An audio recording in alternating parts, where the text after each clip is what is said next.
नमस्कार, आप देख रहे हैं न्यूज 18 बिहार झारखंड। मैं हूं आपके साथ रुचिका राज। अमेरिका के राष्ट्रपति डोनाल्ड ट्रंप ने भारत को अन्य वैश्विक साझेदारी के साथ गाजा शांति समझौते से जोड़ा है।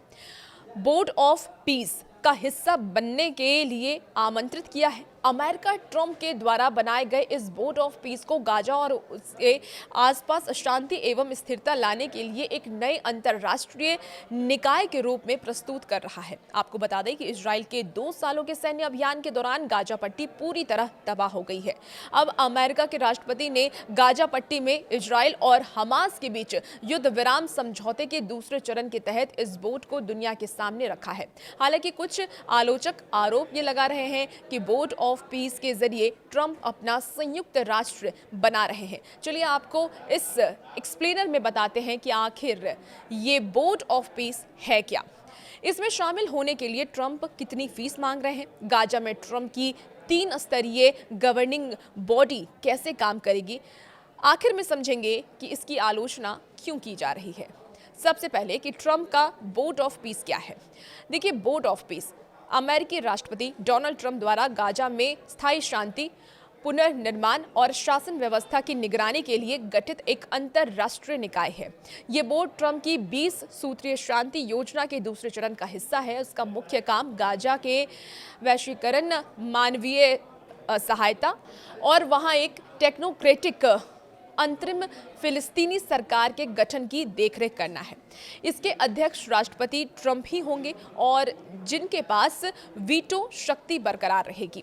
ट्रंप ने इस बोर्ड में नियुक्त लोगों का भी नाम बता दिया है। इनमें अमेरिका विदेश मंत्री को रखा गया है, अमेरिका के विशेष दूत को रखा गया है, स्टीव विटकॉफ को रखा गया है, ट्रंप के दामाद को रखा गया है, यूनाइटेड किंगडम के पूर्व प्रधानमंत्री टोनी को रखा गया है, अपोलो ग्लोबल मैनेजमेंट के सीईओ को रखा गया है और भी कई सदस्यों के नाम इसमें शामिल हैं, जिसकी जानकारी डोनाल्ड ट्रंप ने दे दी है।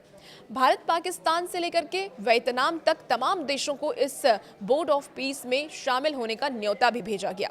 अब बोर्ड ऑफ पीस में शामिल होने की फीस क्या है, ये जानते हैं।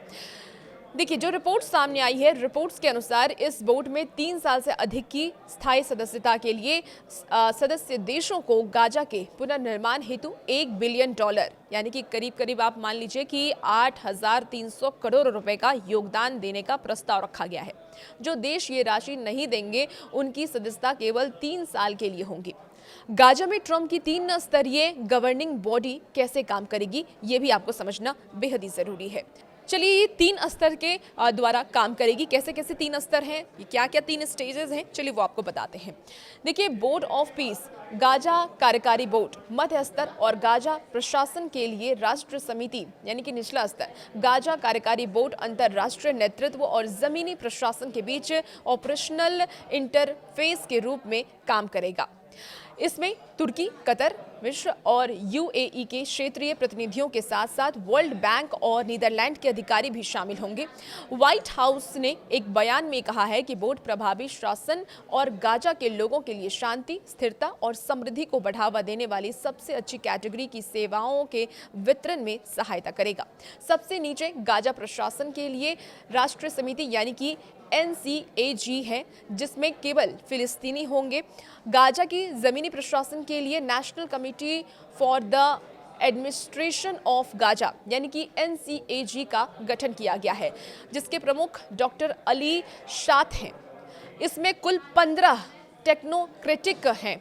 अब इसकी आलोचना क्यों हो रही है, सबसे आखिरी सवाल यही था कि आलोचना की जा रही है कि क्यों। चलिए वो आपको बताते हैं। गाजा कार्यकारी बोर्ड को अमेरिका ने बनाया है, लेकिन इसके बावजूद इजराइल ने इसकी आलोचना की है।